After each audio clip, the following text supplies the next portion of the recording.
Bah, c'est parfait. Je vais vous demander de vous installer, s'il vous plaît. On va débuter cette seconde table ronde, histoire d'être dans les temps et pas de prendre de retard pour la suite de la journée et avoir un temps de déjeuner convivial suffisant. Donc merci de vous installer.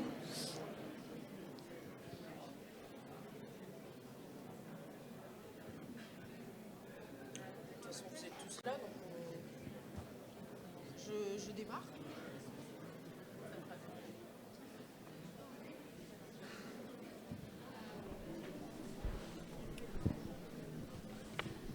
Alors, on y va. Voilà, donc on reprend on continue ces assises avec cette deuxième table ronde.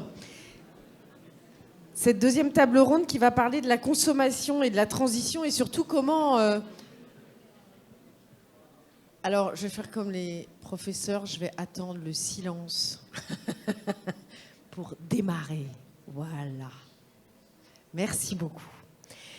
Donc, on va parler de comment accompagner l'adoption des nouveaux modes de consommation, parce qu'on a vu donc, que le commerce équitable était en plein essor. En 2021, les Français ont consommé 9% de produits issus du commerce équitable, donc de plus que les années précédentes. 65% des produits viennent globalement des filières internationales, 35% plutôt des filières françaises.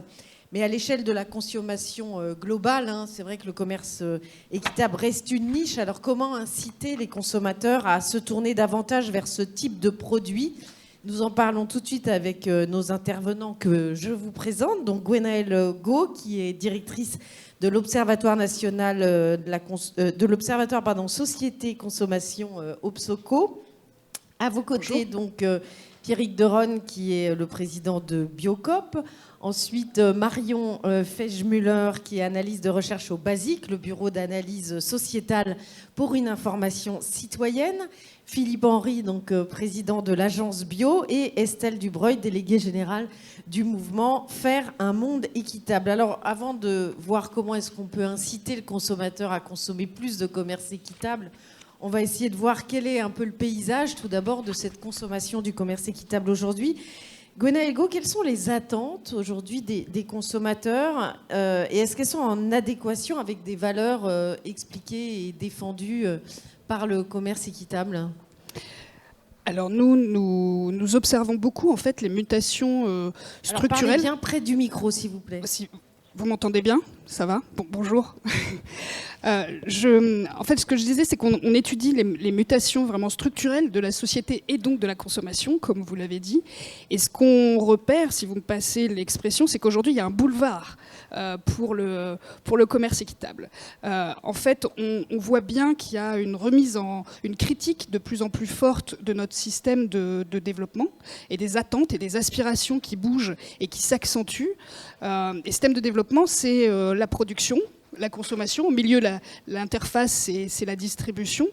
Et on voit ce qui a beaucoup changé aussi, qui s'est accéléré ces toutes dernières années, c'est la conscience par le consommateur qu'il a le pouvoir d'agir à travers sa consommation. Et si vous voulez, on a beaucoup parlé l'année dernière du monde d'après, et du monde d'après collectif. Mais en fait, c'est un petit peu comme si, pour le consommateur, en fait, ça commençait par l'assiette d'aujourd'hui. Et c'est ça qui est de plus en plus intéressant. Et les interrogations sur les prix, par exemple, et la vraie valeur, c'est-à-dire aujourd'hui, quand on demande aux consommateurs qu'est-ce que c'est pour vous un prix normal à payer pour un produit, il nous dit de moins en moins comme avant, c'est le prix le moins cher. Ça se trouve en fait en bas de... Il nous dit, en revanche, c'est la meilleure qualité-prix, pour moi, en tant que consommateur, mais juste après, c'est le prix qui va rémunérer de manière le plus juste les producteurs ou les fabricants. Donc on voit en fait que ces aspirations à une société un peu différente, un modèle de production deviennent largement majoritaires. Maintenant, c'est presque 9 Français sur 10 qui nous dit qu'il faut changer de manière importante, voire radicale, notre société dans ce sens-là. Pour autant, ce qui est compliqué, c'est je sens que vous allez me... Oui, le décalage entre les intentions et les actes. C'est-à-dire que pour le moment, c'est vrai que... Alors on a vu un grand mouvement et une grande vague très puissante sur le bio et on y reviendra, mais c'est vrai que en ce qui concerne le commerce équitable, ça reste en fait des segments encore assez réduits. Alors assez réduits de consommateurs, c'est-à-dire qu'en fait les consommateurs réguliers de produits issus du commerce équitable, c'est une frange de la population qui est très engagée, qui est plutôt bien dotée. Enfin, c'est plutôt les catégories que l'on appelle les catégories socio-professionnelles supérieures, plus diplômées, et qui ont, parce qu'on étudie ça aussi, en fait un registre de valeurs qui est très altruiste. Donc ils vont, en fait, dans un calcul de consommation individuelle collectif, ils vont privilégier le collectif. Et ces consommateurs-là, c'est une petite frange de la population. Et l'autre partie, en fait, où là, le commerce équitable est aussi un peu cornerisé, c'est le type de produit identifié. Parce que pour le moment, en fait, pareil pour le consommateur, pour les consommateurs, les produits issus du commerce équitable, c'est essentiellement quelques fruits et légumes exotiques, le thé, le café et le chocolat. Et en fait, ça s'arrête là.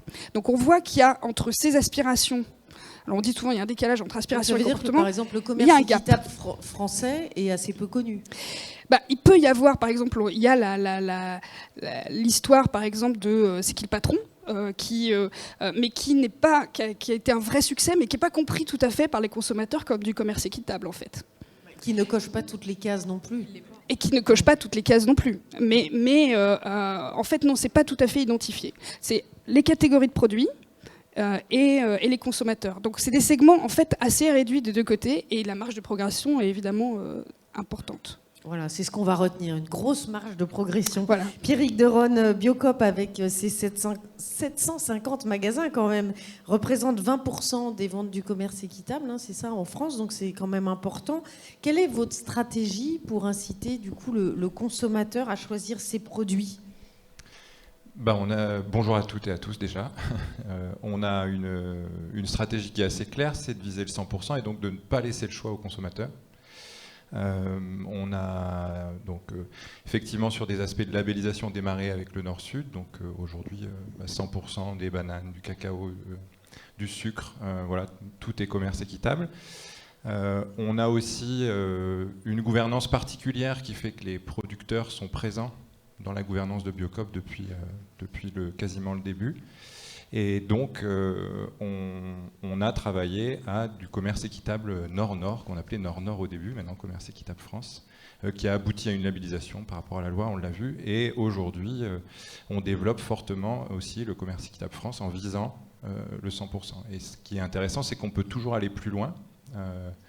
Et donc, on va même sur un élargissement du marché. On est aujourd'hui à 100% des noix de cajou qui sont en commerce équitable aussi dans les ventes au magasin. Et on travaille sur le riz, etc. Donc on peut aller aussi beaucoup plus loin et sur des productions plus petites. Après, la question du consommateur, c'est une question de pédagogie, d'explication et d'amener des logiques de cohérence. Parce que la promesse première de Biocop, c'est le bio. Mais pour nous, il ne peut pas y avoir de bio sans équité, sans relocalisation. Et donc après, c'est cette promesse-là qu'on fait aux consommateurs, qui est un peu moins audible aujourd'hui, enfin moins audible, en tout cas on sent un trouble chez le consommateur, parce qu'il y a un peu une opposition des engagements en ce moment, avec effectivement des promesses qui sont faites par différents labels, plus ou moins sincères et authentiques. Et du coup, une opposition entre quoi et quoi ? Les consommateurs arbitrent entre local, avec un aspect nutritionnel, un bon aspect nutritionnel, équitable, bio. Et donc, ils arbitrent entre tout ça et il ne devrait pas y avoir d'arbitrage, en fait. On devrait, en tout cas, pour nous, pour Biocop, la question, il n'y a pas d'arbitrage à avoir à cet endroit-là. Et le problème de ces oppositions marketées, etc., c'est que tout s'affaiblit. Donc le commerce équitable y perdra aussi au final, parce qu'on affaiblit en fait l'ensemble des propositions qui sont faites.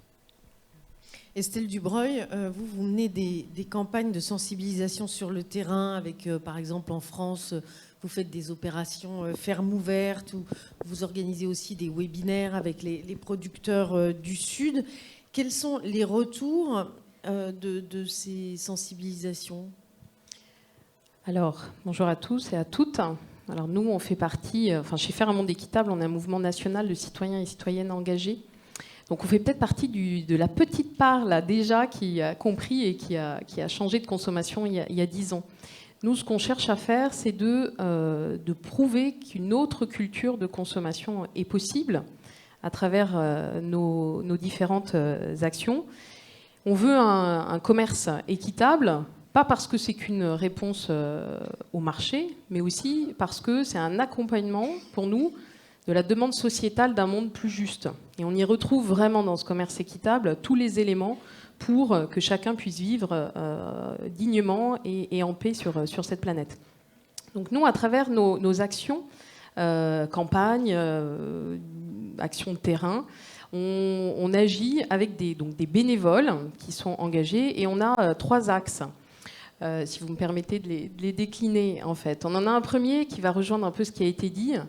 On est une force de terrain, de proximité, et on diffuse de l'information. Et cette information, elle est hyper précieuse dans ce contexte de greenwashing. Nos bénévoles, nous faire, mais aussi d'autres associations locales, vont sur le terrain à la rencontre des consommateurs pour justement déminer les idées reçues qu'on peut avoir et éclairer. Donc c'est un travail, on va dans les écoles, dans les collectivités, dans les entreprises, dans les festivals face au grand public. Et ce travail de terrain, on le fait aussi pour donc informer, savoir ce qui se passe, et puis on sort des outils de ce type. J'en profite, la boussole des labels, je ne sais pas si vous en avez entendu parler, ou le jeu des labels, justement, parce qu'il y a cette présence de terrain qui fait que nous allons au contact, mais c'est aussi des outils pédagogiques pour éclairer et s'y retrouver, puisque le consommateur a besoin aussi de lignes directrices et de repères. Pourquoi c'est important tout ça? C'est parce qu'en fait, on parle de confiance. Et le commerce équitable s'appuie sur la confiance, en fait. Le consentement à payer plus cher aujourd'hui des consommateurs, parce que c'est ça aussi, il passe par cette confiance qu'on va faire au label et aux produits. Donc on a une vocation, nous, dans le commerce équitable, à devoir être le plus transparent possible. On parlait de l'origine, par exemple, mais des conditions de production aussi. Transparent parce que ce qu'on a en face, en tout cas ce qu'on voit, nous, consommateurs, c'est de l'opacité. Et donc, il faut qu'on amène de la lumière et de la transparence au milieu de tout ça. Et puis aussi, pourquoi pas, un peu d'authenticité. Un autre axe qu'on amène et qui est hyper important aussi dans cette culture de consommation qu'on veut amener, c'est une culture humanisée. Parce que finalement, notre consommation, aujourd'hui, on la vit tous de manière déshumanisée. On a besoin de liens humains. Et donc, vous parliez de ferme ouverte. Mais c'est ça aussi. Comment on peut rapprocher, recréer du dialogue entre les mangeurs ou les consommateurs et les producteurs. Aujourd'hui, le consommateur, il a besoin d'avoir un visage. Ce qu'ont bien compris d'autres marques qui ne sont pas ici dans la salle, mais qui nous mettent aussi de jolis agriculteurs qui, à mon avis, ont tout l'air de figurants. Mais on sait les reconnaître aussi. Voilà. Mais en tout cas, on a besoin de ces visages parce qu'il n'y a rien de tel que ceux qui font pour pouvoir en parler. Et donc, on amène ça aussi à travers nos campagnes. On amène cette relation entre le producteur et le consommateur. Et la dernière chose aussi que je voulais citer, parce que c'est important aussi dans ce contexte, c'est on crée des espaces pour pouvoir changer, faire sa transition individuelle ou collective en sécurité. Parce qu'aujourd'hui, changer, c'est pas facile, en fait. Qu'on soit un individu, qu'on soit un restaurant, qu'on soit un établissement. Et donc, on a besoin non seulement, effectivement, de jalons, mais on a besoin aussi de sécurité. Alors, je vais vous citer un exemple, c'était il y a 2 ans, mais je sortais d'une intervention à la Sorbonne, et une jeune fille qui avait 20 ans me dit « Mais moi, j'ose pas du tout passer à la caisse avec des produits bio et équitables, en fait. » Ce qui m'avait complètement surprise, parce que pour moi, c'était une fierté. Et en fait, elle me disait autre chose. Elle me parlait des codes, en fait. Des codes qui sont nécessaires à transformer. Et donc, c'est ça aussi, cet espace que l'on crée, c'est aussi comment on peut travailler à un imaginaire un peu désirable, comment on transforme, en fait, ça, et qui fait que la jeune fille de 20 ans est fière de passer la caisse avec ses produits. Aujourd'hui, c'est ce qu'on fait aussi, nous, avec un programme qui s'appelle Génération Équitable. et après j'arrête de parler. Génération équitable qui s'adresse aux étudiants. Et donc on travaille sur cette affirmation de l'identité. Oui, consommer équitable, ça a des valeurs et on est fiers de les produire. Philippe Henry, vous êtes producteur au sein d'une coopérative dans l'Est de la France et vous êtes président de l'agence bio. Alors le nombre de producteurs et la consommation des produits bio sont, malgré une baisse récente, on va dire, mais enfin globalement en pleine croissance. Est-ce qu'il y a une corrélation entre les campagnes de votre agence et les dynamiques de consommation ? J'espère que oui, parce que sinon, ça veut dire qu'on ne sert pas à grand-chose. Ceci dit, oui, évidemment, peut-être en deux mots, l'agence bio, c'est quoi? C'est l'agence de développement de l'agriculture biologique et ses 3 missions. Communiquer sur les produits bio, auprès du grand public notamment, c'est structurer les filières et c'est rassembler les données pour avoir une vue d'ensemble de ce qu'est la filière. Il se trouve qu'historiquement, on a un chemin un peu parallèle avec le commerce équitable. J'ai l'impression de revoir l'agriculture biologique il y a une quinzaine d'années avec toutes l'émulation qu'il y a eu à l'époque. Il y a plein de dynamiques et on voit en tout cas ce qui vous est arrivé et c'est très heureux, c'est que le marché s'est considérablement développé. Aujourd'hui c'est 13 milliards d'euros le marché bio. Une part de commerce équitable dans le bio et j'en profite pour dire que comme Pierrick, le bio et l'équitable vont évidemment ensemble et quelque part l'équitable c'est un peu la corde de rappel du bio. C'est-à-dire que nous partageons des valeurs communes. Nous sommes fortement développés, et quand vous développez fortement, vous courez toujours après vous vous adaptez à la croissance qui s'accroît en permanence, et de temps en temps vous avez besoin de gens qui vous disent oui, mais les valeurs, est-ce qu'on s'en éloigne ou pas, est-ce qu'on est toujours dans la même dynamique en termes d'éthique. Donc je crois qu'on a tout à fait intérêt à marcher la main dans la main, et encore une fois, vous êtes la corde de rappel du bio, et j'espère qu'on va pouvoir développer ce côté-là.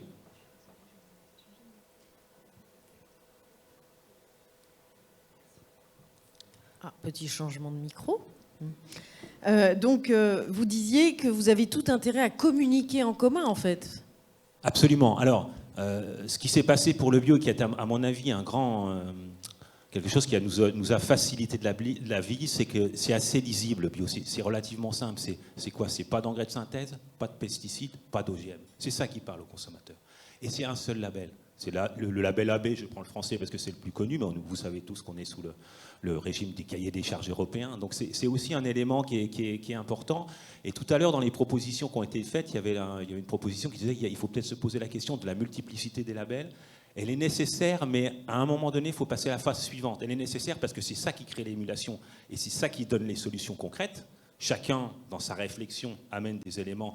Moi, j'ai envie que ça soit plus comme ci, moi, j'ai envie que ça soit plus comme ça. Ça, c'est intéressant. Mais à un moment donné, quand on veut communiquer auprès du consommateur, il faut un peu rassembler tout ça, parce que sinon, on s'y perd un petit peu. Moi, j'ai un peu l'histoire du veau sous la mer dans le Massif central. Je me souviens qu'à un moment donné, il y avait 36 cahiers des charges de veau sous la mer.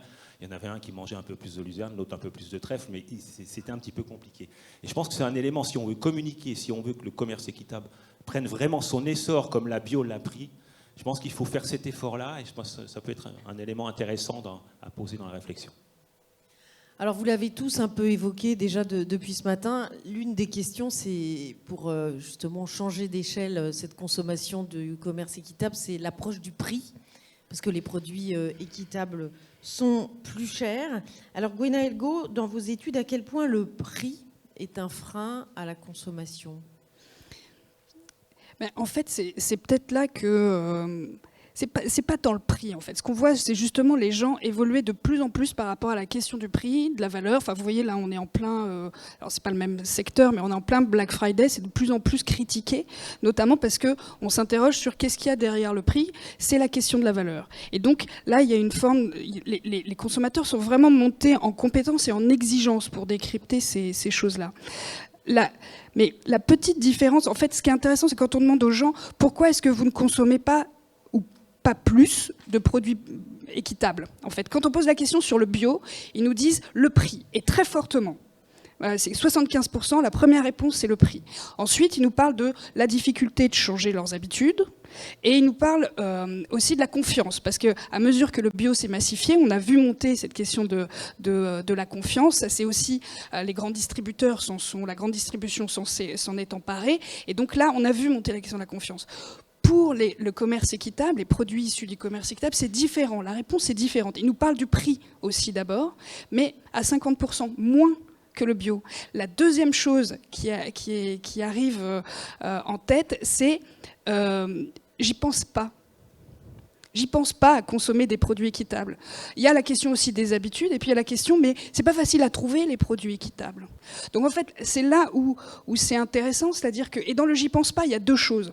Il y a, à mon avis, il y a la question de la notoriété, de l'identification, de la présence à l'esprit, donc ça veut dire communiquer, hein, comme vous le faites tous, et puis il y a la question de qu'est-ce que c'est pour moi en fait, qu'est-ce que ça va m'emporter moi, en fait. Et c'est la différence avec le bio. C'est-à-dire le bio, à un moment donné, toutes les planètes se sont alignées parce que c'était la planète de ma santé, de l'environnement et même de ce qui était socialement responsable, en fait. Et tout s'est aligné, mais c'était parce que c'est parti. En fait, tout a changé sur l'environnement à partir du moment où c'est devenu. Avant, c'était, vous savez, c'était lointain dans l'espace, les ours polaires, et lointain dans le temps, les générations futures.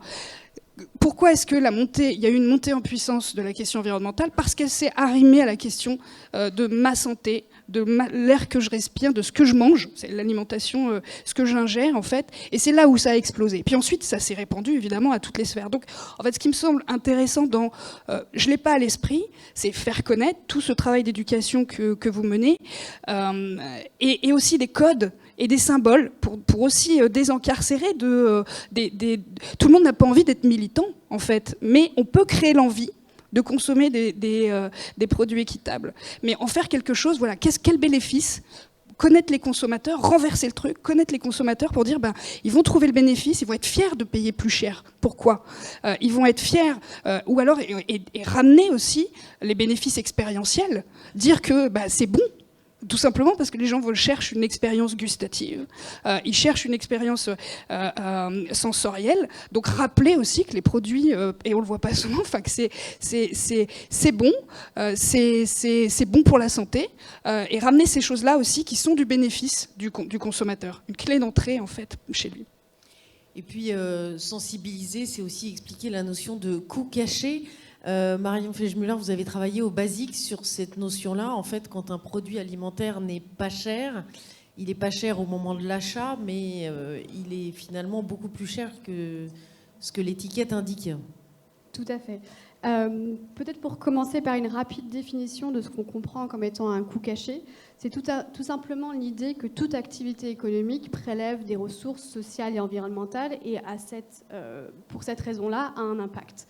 Et la notion de coût caché vient à partir du moment où cet impact n'est en fait pas pris en charge par l'activité économique qui, du coup, le fait subir à d'autres, en l'occurrence la société. Si je prends un exemple très simple, on peut prendre l'exemple d'une usine de papier qui se situerait au Brésil, où la régulation ne l'obligerait pas, par exemple, après avoir utilisé de l'eau, à traiter cette eau, donc à pouvoir rejeter de l'eau polluée qui sert aux populations qui vivent autour de l'entreprise. Du coup, ce sont aux collectivités locales de supporter le coût du traitement de l'eau pour qu'elle soit à nouveau potable, mais c'est aussi potentiellement à la communauté internationale via des programmes de développement et autres qui peuvent financer aussi la dépollution. Si on revient sur des exemples qui sont peut-être un peu plus proches de ce qu'on connaît dans le commerce équitable, je pense aux travaux qu'on a menés au basique sur le cacao. On en a déjà beaucoup parlé ce matin, j'en étais très contente. Pour simplement dire qu'on a 3 impacts principaux qu'on connaît sur le cacao. On a la sous-rémunération structurelle des producteurs, on a le travail des enfants et on a la déforestation. Ces 3 éléments sont des impacts, encore une fois, qui sont liés à l'activité économique, on va dire des filières conventionnelles, qui, par un prix d'achat de la fève faible, ne permettent pas justement aux populations de vivre. Concrètement, on se retrouve avec un prix qui est bas, un prix qui est fluctuant. Donc du coup, on se retrouve dans des logiques d'auto-exploitation, quelque part, des petits producteurs, je pense notamment en Afrique de l'Ouest. La forme la plus poussée peut aller effectivement jusqu'au travail des enfants. Et on a la logique de déforestation que notamment Arthur a expliqué tout à l'heure, qu'il est plus simple quand on est dans une logique où on ne sait pas combien on va gagner finalement avec son cacao, de réussir à avoir le coût le plus bas. Et une façon d'avoir un coût bas, réduire les intrants, c'est de prendre sur la forêt pour avoir une parcelle qui sera très riche, très rentable dans les premières années. Bref, ces impacts, ils ont un coût parce que, encore une fois, ils ne sont pas pris en charge par l'activité économique qui ne permet pas aux personnes de vivre de leur travail. Par contre, elle a un coût pour la société. Pour la société, d'abord, on pense par exemple à la Côte d'Ivoire, mais aussi, encore une fois, pour la communauté internationale, via les programmes de développement et autres qui peuvent être menés pour lutter contre la pauvreté, pour lutter contre la déforestation ou pour lutter contre le travail des enfants. Et tout ça, on le reboucle évidemment à la question du prix, puisque finalement, ne pas intégrer un coût, ça vient à pouvoir avoir la capacité de proposer des produits à un prix moindre, en tout cas moins cher que si on avait intégré ces coûts. Et donc on retrouve dans les études qu'on a menées au BASIC, encore une fois sur le cacao, le fait que par exemple pour 100 € de valeur à l'export du cacao, pour une filière conventionnelle, on a 75 € de coûts sociétaux. Ça c'est à la sortie par exemple d'un pays comme la Côte d'Ivoire. Si on le ramène à une tablette, ça veut dire qu'on a à peu près 15% de coûts sociétaux sur le prix final de la tablette, pour encore une fois les filières conventionnelles. Si on compare ça à ce qu'on peut avoir pour le commerce équitable, et si on prend l'exemple du Pérou, là par exemple on peut réussir à avoir des initiatives de commerce équitable qui font baisser les coûts sociétaux à environ 6% du prix de la tablette, 6% de la valeur de l'exportation et moins de 1% du prix de la tablette. Tout ça pour dire qu'on a documenté sur la base de ressources scientifiques et autres que le commerce équitable, par notamment la meilleure rémunération des producteurs, mais pas que, avait une capacité à du coup générer moins d'impact, moins de coûts sociétaux. Et pour finir sur la question du coût du prix, et après je laisserai la parole aux autres intervenants, je le disais, quand on externalise des coûts, quand on ne les prend pas en compte, on a la capacité du coup d'offrir des produits à un prix bas. Et on se retrouve du coup avec des entreprises, on va dire, qui ont des comportements non durables, qui sont en capacité d'avoir des produits à des prix bas, versus des entreprises de commerce équitable, ou en tout cas qui font des produits certifiés équitables, qui, elles, parce qu'elles assument ces coûts, ont des prix plus élevés pour leurs produits. Mais on pourrait prendre un pas de recul et questionner finalement cette compétitivité, puisque, comme je l'ai expliqué, le consommateur, quelque part, il passe 2 fois à la caisse. Il passe une première fois quand il achète le produit, et donc il paye le prix à la caisse, mais il paye une seconde fois quand on a des coûts sociétaux, via ses impôts notamment, pour compenser ce qui n'a pas été pris en charge, encore une fois, par l'activité économique en premier lieu. Merci, mais alors vous vous rendez compte, là vous êtes en fait devant une salle de gens quand même plus ou moins convaincus, déjà sensibilisés, vous avez mis plusieurs minutes à nous l'expliquer. Estelle Dubreuil, comment est-ce qu'on fait pour expliquer ça aux consommateurs et pour du coup les inciter à faire le bon choix au moment d'acheter par exemple la plaque de chocolat? Parce que moi si j'ai envie d'acheter une plaque de chocolat, je ne connais pas forcément tout ça. Comment l'information m'arrive et comment du coup, alors que je peux avoir aussi quelques contraintes pour ma fin du mois, comment est-ce que j'accepte de quelque part faire un effort citoyen pour le bien commun en mettant un peu plus d'argent dans ma plaque de chocolat, quoi. C'est quand même compliqué. La question. Oui, mais je pense que c'est la vraie notre boulot de question. tous les jours, effectivement. Ouais. Ça fait de longues années qu'on se demande toujours comment faire. On rentre par plein de portes, en fait, à la fois. On explique. Mais comme Marion l'a fait, alors peut-être pas aussi bien, mais en tout cas, on explique beaucoup cette question des coûts cachés. Et en général, ce que ça provoque chez les gens, c'est de la colère. C'est la première réaction. C'est vraiment se dire, mais... en fait, il y a une prise de conscience et de dire, mais je ne savais pas, en fait, que quand j'achetais quelque chose, le prix n'était pas du tout celui... Qui réellement avait un impact environnemental ou social derrière. Donc déjà, il faut faire passer cette information, et ça, c'est ce qu'on fait à travers nos séances d'éducation au commerce équitable avec nos camarades d'Artisans du Monde, notamment. Et puis après, en fait, il y a une chose qui est hyper importante, je pense, ça revient peut-être à ce que disait Gwenaëlle, c'est le faire. C'est vraiment... le faire, l'agir en fait. Voilà, le fait de pouvoir utiliser les produits, donc par les produits, montrer les produits, les utiliser à travers différents cours, des ateliers, etc., les faire manier, en fait, en tout cas les rendre accessibles et les faire rentrer dans le quotidien en fait du consommateur. Oui, mais qu'est-ce qui fait que le consommateur, je reviens à ma question, va se dire, bah, tiens, je vais du coup payer plus cher ma plaque de chocolat? Parce que au-delà de la colère, ma colère elle peut être de dire, mais en fait, je me fais avoir quand j'achète une plaque de chocolat pas issue du commerce équitable, pas bio, etc. Mais c'est quand même pas à moi de payer, c'est à l'État de payer, au pouvoir public de payer, c'est pas forcément moi. Alors là, c'est effectivement... Puisque là, on parle du consommateur. On est bien d'accord. C'est en tout cas nous une de nos propositions. On est aux propositions? Non, pas encore. Non, pas encore, d'accord. On est qu'aux questions. Là. Donc, du coup, on est bien d'accord que oui, quand je parle de colère, c'est-à-dire que les consommateurs se disent, nous, on ne peut pas être les seuls financeurs de la transition. Et donc, ils demandent aussi à ce que ce soit, certes, eux, ils sont prêts à faire un effort, et dans ces cas-là, ils vont le faire parce qu'ils ont compris pourquoi ça avait un impact pour eux, parce qu'on en revient aussi sur cette question de la récompense et qu'est-ce que j'y gagne. Et donc, ça peut être plein de valeurs différentes comme la fierté. Mais aussi, du coup, ils ont aussi envie que d'autres y participent. Et donc, cette question du partage équitable de la richesse, c'est aussi quelque chose qu'ils appellent de plus en plus de leur vœu en disant, nous, consommateurs, OK, on va faire notre part, et on le voit dans les sondages aussi, même si les comportements ne suivent pas encore totalement. Mais en tout cas, l'intention est là. Et en fait, il faut qu'on nous incite à ça et que les entreprises paient le juste prix. Donc il y a cette demande hyper claire de pouvoir partager la richesse. Et puis aussi, pourquoi pas, qu'il y ait des mesures facilitantes.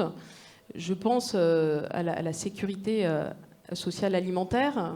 Il y a ISF dans la salle qui porte aussi ça. C'est aussi comment on arrive à rendre accessible par des leviers publics les produits équitables et bio. Pierrick Deronne, chez Biocop, le prix, c'est un problème. Enfin, c'est une limite. Est-ce que ça revient beaucoup chez les consommateurs? C'est pas un problème, mais c'est un sujet. Oui, oui. C'est un sujet, c'est un vrai sujet. D'autant plus dans un monde qui devient de plus en plus concurrentiel. C'est-à-dire que, comme le disait Philippe, la bio, elle s'est construite... on a eu le temps. On a eu le temps de construire dans un écosystème un peu fermé. Donc on a pu construire ces filières, on a pu construire l'équité. Et là aujourd'hui, depuis 4-5 ans, c'est l'éclosion complète. Alors à la fois avec un marché très porteur, mais à la fois avec des pratiques, on prend de plein fouet effectivement cette fameuse loi de l'offre et de la demande. Donc on est mis en concurrence. Les produits qu'on propose sont mis en concurrence avec effectivement une segmentation de plus en plus importante de l'offre de valeur dans la grande distribution et tous les circuits de distribution. Après, sur la question du prix, de la perception du prix consommateur, je voudrais ça concerne peut-être plus le commerce équitable France, mais le commerce équitable, il est équitable pour tout le monde. Parce qu'on parle beaucoup du producteur, mais il est équitable, il peut être équitable, oui, il est équitable aussi pour le consommateur. On l'a vécu, nous, au moment du Covid, c'est-à-dire qu'on a construit des contrats sur 3 ans avec les producteurs de paysans associés, mais pas que, voilà. Et donc on a des prix fixés, en tout cas une fourchette de prix fixée. Et au moment du Covid, il y a eu une flambée des prix des produits agricoles, des fruits et légumes français notamment, en tout cas locaux. Et ça n'a pas été le cas chez Biocop. C'est-à-dire que ça tamponne aussi pour le consommateur la notion d'équité. Le producteur ne peut pas non plus profiter d'une situation qui lui serait favorable à ce moment-là. Et après, alors au-delà des coûts, parce que ça touche à l'intellect, c'est-à-dire qu'on ne touche pas forcément ni à la sensibilité, alors il y a la question de la colère, puis ni au porte-monnaie, on est tous à la fois citoyens, puis à la fois consommateurs. Donc. Et il y a un vrai travail à faire sur la perception de la valeur des produits. Aujourd'hui, on trouve du porc à 3 € le kilo. En conventionnel, un jambon va être autour de 12-15 € le kilo.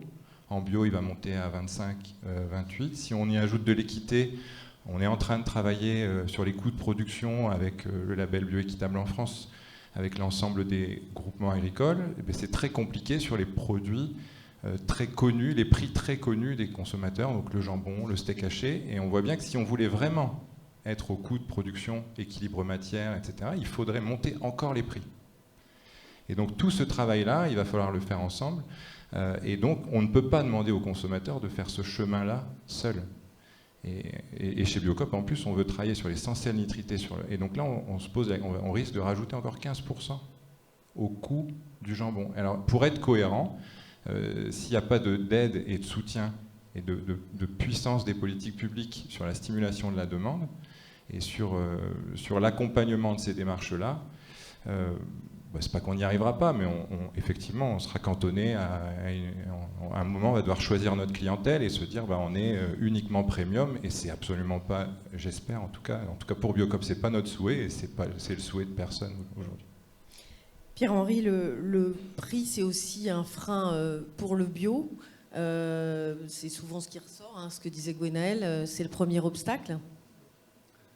Oui, c'est un frein, de moins en moins, effectivement, mais ça l'est. Ça le reste, et je pense qu'en la matière, la responsabilité est partagée. C'est-à-dire qu'il y a des responsabilités individuelles, c'est-à-dire à notre échelle de consommateurs, on peut faire des choses, on peut consommer des produits bruts, on peut cuisiner, on peut éviter le gaspillage, tous ces éléments, mais ils sont insuffisants si on veut arriver jusqu'au bout, et il faut que les politiques publiques accompagnent tout ça. C'est-à-dire qu'il y a une responsabilité collective. Et là, pour le coup, il y a plusieurs solutions, il y a plusieurs politiques. Et moi, je pense à la PAC en tant qu'agriculteur, notamment. Je pense que cette PAC qui est là pour accompagner le monde agricole en Europe, il faut aussi qu'elle intègre ces dimensions-là. Il faut absolument qu'elle intègre ces dimensions-là. Ça n'est malheureusement pas trop le cas. J'ai le PSN. Celle qui a été adoptée au Parlement hier. Voilà, exactement. Donc je pense qu'il y a quelques petites avancées, mais franchement, on n'est pas à la hauteur du sujet. Donc il faut qu'on avance sur cette question de la PAC. Il faut qu'absolument la PAC vienne finalement, que ce soit un effort commun public et individuel pour qu'on arrive à assumer ces coûts justes d'un produit alimentaire. C'est ça la question. Et après, il y a la question, j'ai entendu évoquer la sécurité sociale alimentaire. Je crois que c'est aussi un vrai sujet. C'est-à-dire que est-ce qu'il faut que tout ça soit uniquement sous l'offre et la demande, sous la régulation de l'offre et la demande. C'est un autre sujet, mais ça fait partie aussi du débat. C'est un vrai sujet parce que pour le bio, justement, qui est en pleine expansion, il y a du bio moins cher que d'autres. Et on sait que dans le bio, notamment le bio grande distribution, etc., parfois est moins vertueux que le bio un peu plus cher. Donc le prix peut devenir un indicateur pervers. Alors c'est un petit peu plus complexe que ça, parce que résumer la grande distribution, je ne suis pas là pour les défendre, mais quelque part résumer la grande distribution à des gens qui écrasent les prix et qui... c'est pas tout à fait ça. Jusqu'à présent, nous avons vécu une période où l'offre était inférieure à la demande. Donc quelque part, le rapport entre le faible et le fort était moins important qu'en conventionnel. Donc forcément, mais les choses peuvent évidemment changer. Donc il y a un vrai sujet aussi sur, si on veut sortir de ce diktat d'offre-demande, il y a aussi un sujet de régulation au niveau européen des marchés agricoles bio. Il y a aussi ces questions-là qui arrivent sur la table aujourd'hui. Et du coup, on arrive à vos propositions. Comment inciter le consommateur à consommer davantage les produits issus du commerce équitable? Gwenaëlle Gault, votre proposition? Alors, j'avais pas bien travaillé, je crois, parce que j'avais pas de proposition précise. Vous n'avez pas fait vos devoirs. Non, mais je pense qu'il y a toute cette notion qui est importante aujourd'hui d'encapacitation du consommateur. C'est-à-dire que je pense qu'effectivement, lui-même le dit, il fera pas tout seul. Il attend beaucoup des pouvoirs publics, de la régulation. On dit toujours, il faut qu'il y ait de la régulation, il faut qu'il y ait des choses qui viennent de l'architecture du choix, et que là, mettre en valeur, parler et montrer. Puis il y a des choses qui viennent de l'information et de la sensibilisation. Mais moi, je pense qu'aujourd'hui, un des leviers principaux, sans doute parmi plein d'autres, mais c'est cette encapacitation, ce qui va donner au consommateur ce qu'il a envie d'exercer aujourd'hui face à une situation plus globale sur laquelle il n'a pas l'impression d'avoir du pouvoir. Là, à travers sa consommation et à travers les produits issus du commerce équitable, il peut avoir du pouvoir. Et jouer là-dessus, je pense que c'est...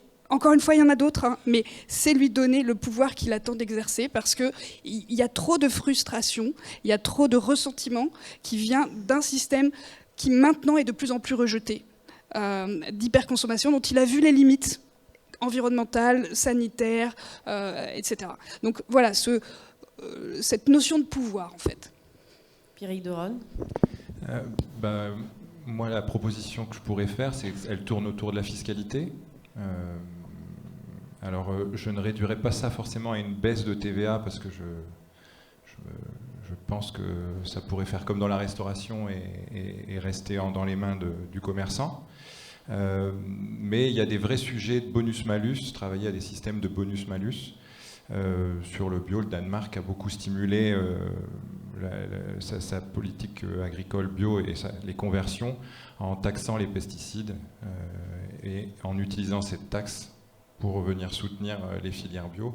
Et on peut évidemment sur l'équitable largement projeter ce type de système. Qu'est-ce qu'on pourrait taxer par exemple ? On taxe des produits, enfin on pourrait augmenter les taxes des produits non équitables et réduire. Alors à l'international, il y a des droits de douane. Moi je soutenais pas mal cette idée-là. En France, il y a évidemment des moyens. Alors avec la TVA, pourquoi pas. Voilà. Mais plutôt un système de bonus-malus pour pas que... Fiscalité incitative. Marion Fegmuller. Alors, au basique, on réfléchit plutôt à une proposition qui est autour des subventions publiques, en fait, et de l'argent public, la façon dont il est dépensé. C'est un petit peu ce que mentionnait déjà M. Philippe Henry. On pourrait imaginer d'utiliser les coûts sociaux, justement, pour...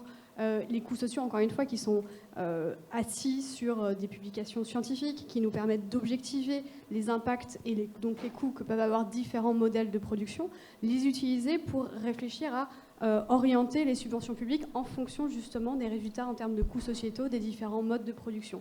Un véritable conditionnement où d'un côté, on pourrait imaginer des subventions qui vont donc prioritairement à des modèles plus vertueux, durables, moins de coûts sociétaux, et moins de subventions, voire plus de subventions qui vont à des modèles qui sont pour le coup moins durables, avec beaucoup de coûts sociétaux. Ça, ce serait véritablement une idée qu'on pousse. On l'a un petit peu essayé de la mettre sur la table avec la dernière étude qu'on avait faite pour WWF et Greenpeace.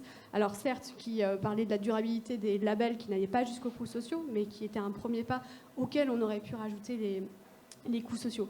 Et le fait de rattacher ça à la régulation publique, ça quelque part aussi décharge le consommateur d'être le seul à accepter de payer un prix plus élevé, ce qui est important, et de prendre une responsabilité en termes collectifs, de société, de quels sont les modèles qu'on veut pour demain, versus ceux qu'on considère comme étant dommageables pour notre planète, pour notre société, et dont on considère qu'il faut se désengager. La seule condition qu'on y voit par contre, au basique, c'est qu'il faut bien que ces subventions permettent, encore une fois, de valoriser des modes de production durables, de quelque part les subventionner leurs coûts pour que, in fine, le prix au consommateur reste accessible. Il ne faut pas que ces subventions soient finalement captées en milieu de chaîne et ne puissent pas être après reflétées auprès du consommateur. La condition, c'est qu'il faut que du coup, on ait bien une accessibilité des prix, des produits avec un prix maîtrisé pour le consommateur sur ces produits durables. Et puis il faut faire passer cette évolution des subventions. Ça me fait penser aux subventions aux énergies fossiles contre lesquelles de nombreuses personnes se battent par rapport au changement climatique. C'est très très compliqué de les faire baisser. Mais bon, c'est un levier en effet à activer. Philippe Henry, votre proposition ? Alors moi je fais un petit parallèle avec l'agence bio. J'ai évoqué tout à l'heure le fait que nous gérons un fonds, qui a été évoqué d'ailleurs dans la matinée, qui s'appelle le Fonds Avenir Bio.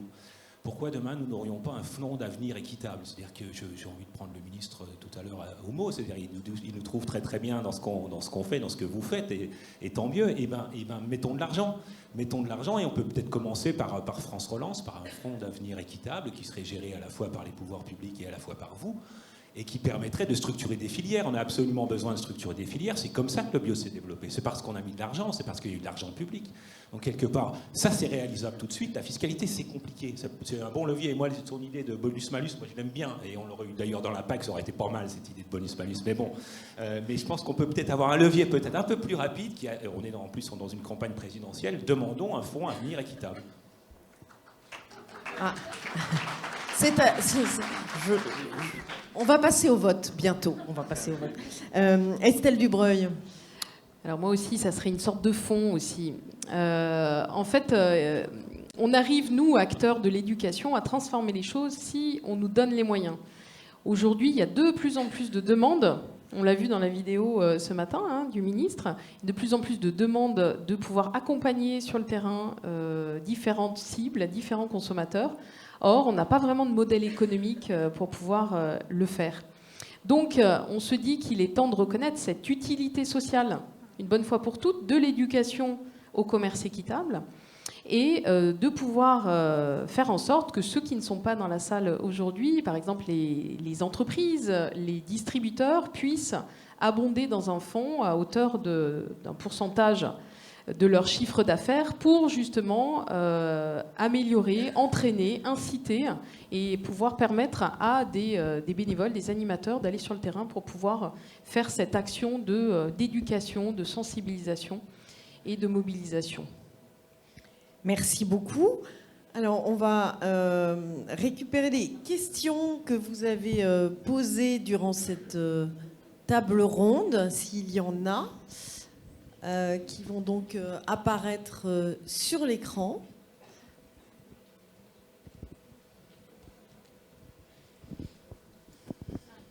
Ça arrive, me dit-on.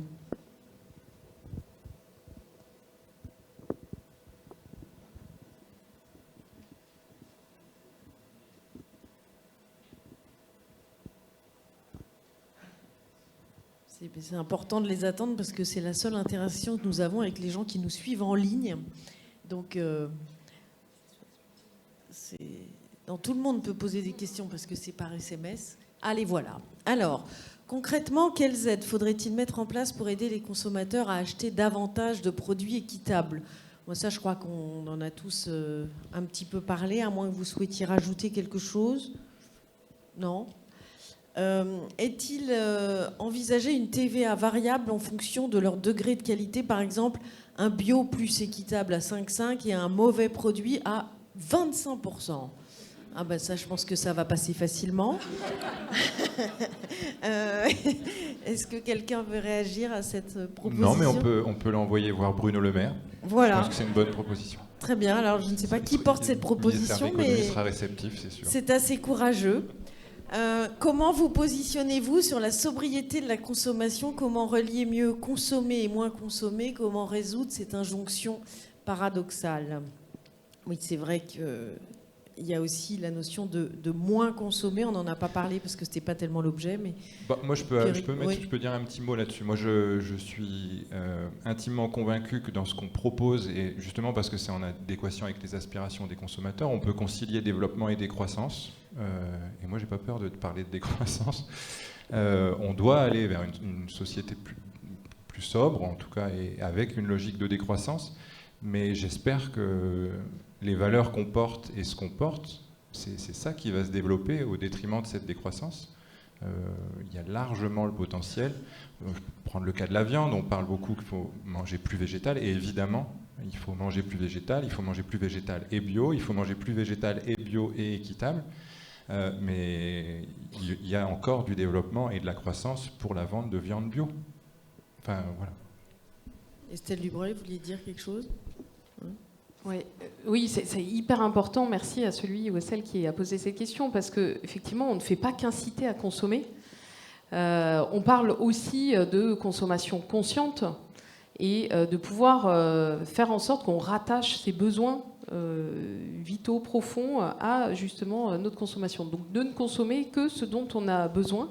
Et donc ça aussi, c'est quelque chose qu'on porte. Après, l'éducation au commerce équitable, c'est pas que de faire en sorte qu'on soit des bons consommateurs, c'est aussi faire en sorte qu'on soit des citoyens et citoyennes engagés, qui soient capables de comprendre le monde qui tourne autour d'eux et de pouvoir avoir toutes les clés pour pouvoir comprendre ce monde-là et pour pouvoir agir.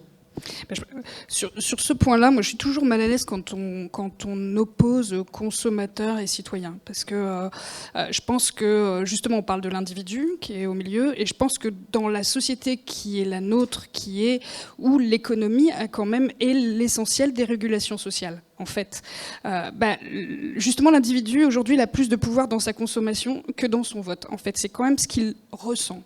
Ça ne veut pas dire qu'il faut le cantonner là, parce que justement, on est dans un système et un peu pernicieux où on voit bien là en sortie de crise, consommer plus pour pouvoir relancer la machine, pour relancer l'économie qui va maintenir l'emploi, etc., etc. Donc, il faut qu'on fasse pivoter ce truc-là. C'est pas évident. Hein.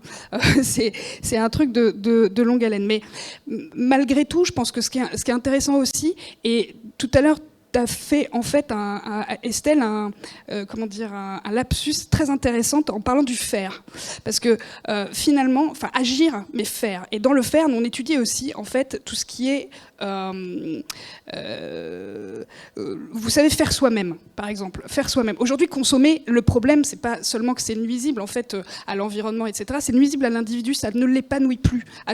Avec un certain niveau de confort atteint, au-delà de ce niveau-là, c'est pernicieux. Il n'y a plus de sens. Par contre, faire soi-même, faire les choses soi-même, eh bien, on déporte un peu le sujet. On fera pas, on peut pas promettre, on peut pas demander aux gens. C'est très difficile de leur parler de déconsommation, parce que la consommation, c'est ce qui les arrime à la société aujourd'hui, c'est ce qui leur donne du pouvoir. Par contre, on peut déplacer le curseur et leur apporter en fait davantage d'épanouissement aussi dans le faire soi-même, utiliser les produits. Donc quand tu disais on fait des ateliers pour montrer, non seulement c'est de l'appropriation, et on voit des gens qui étaient pas du tout, qui étaient pas du tout dans la diminution par exemple de la consommation de viande rouge parce que comme ça leur paraissait culturellement impossible. Et puis à l'occasion de certaines ruptures, comme la crise en est une, ou d'évolution dans leur cycle de vie, ils se mettent en ménage avec leur copine ou leur copain est végétarien. Du coup, ils se mettent à expérimenter des choses, à faire eux-mêmes des choses, et puis ils font des transitions comme ça. Et je pense que c'est aussi des modèles, en fait, mais c'est toujours compliqué quoi, d'opposer. Consommateur, c'est toujours péjoratif. Mais là, je pense qu'on peut faire quelque chose de très vertueux avec le consommateur. Merci beaucoup. Voici l'heure des votes. Anne ? Ah, c'est l'heure où on n'a plus Internet aussi. Alors, on va la faire à l'ancienne, à la main levée. Mais sauf que la main levée avec les personnes qui nous suivent à distance, ça va être compliqué. Ou alors, il faut qu'ils fassent, vous savez, comme sur certains réseaux là. Ah, ça va peut-être revenir. Donc, qu'est-ce qu'on fait ? On attend un petit peu. Erreur inconnue.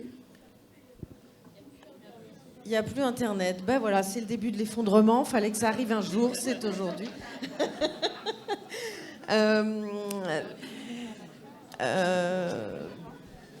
Alors écoutez, est-ce qu'on fait quand même un vote à main levée en dehors des réseaux et on s'excuse ? De toute façon, on n'a pas besoin de s'excuser parce qu'ils ne nous voient plus, si je comprends bien.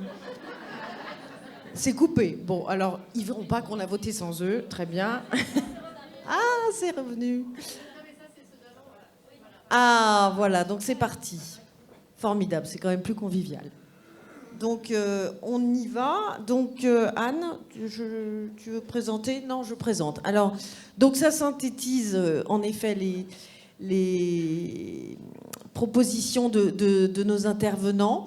Donc, voilà, vous voyez que le numéro est toujours le même que celui de la première table ronde. Renforcer le pouvoir des consommateurs par la régulation, réponse A, proposition A. Un bonus-malus fiscal en faveur des produits équitables, donc ça c'est la proposition B. L'argent public fléché sur les démarches à faible coût sociétaux pour réduire le prix final aux consommateurs, proposition C. Un fonds d'avenir équitable abondé par France Relance, ça avait l'air de plaire tout à l'heure. Proposition D, et un fonds privé mutualisé éducation au commerce équitable. Alors les 5 nécessiteraient d'être mis en place, mais il faut choisir. Donc, on est déjà à 131 ou c'est le chiffre de tout à l'heure ? Oui, ça me paraît très rapide quand même. Alors allez-y, votez, votez, votez. Ah non, votez pas.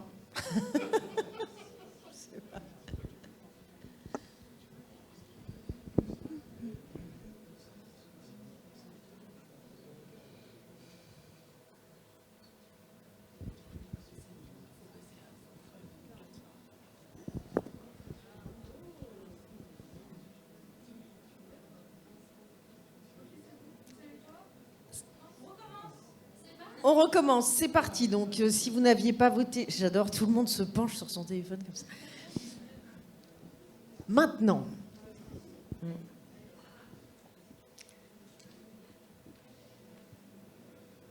Ah oui, ça va vite. Et est-ce qu'on a récupéré nos internautes ? Ah, formidable.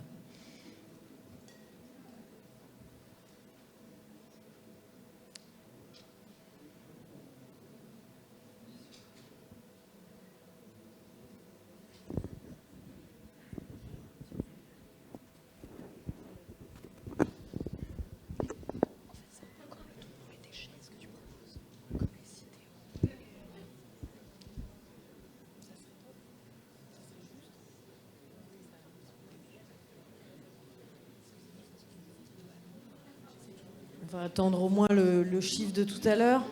Hein.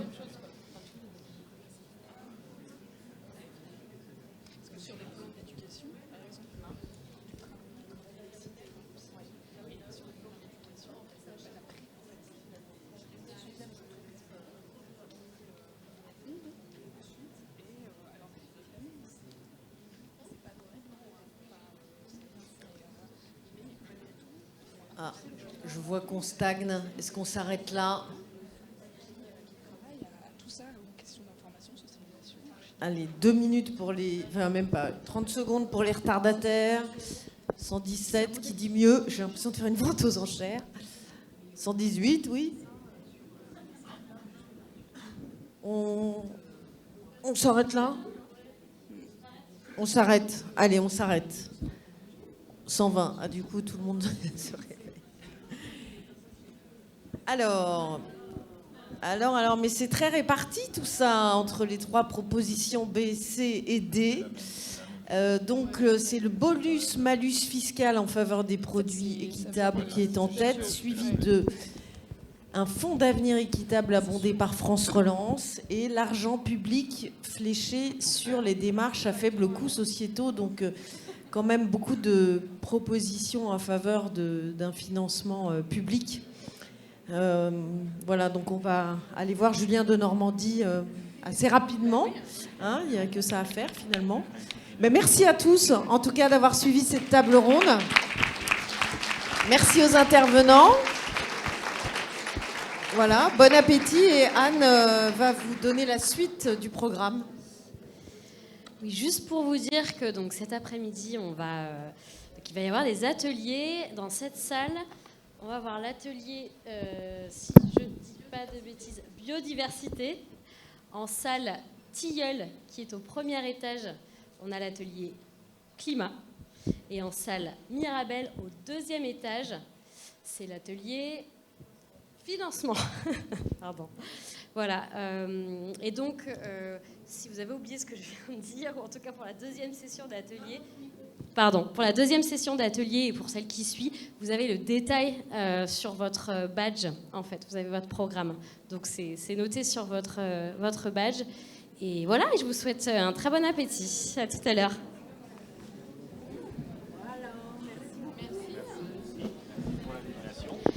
Et on reprend à 14h30.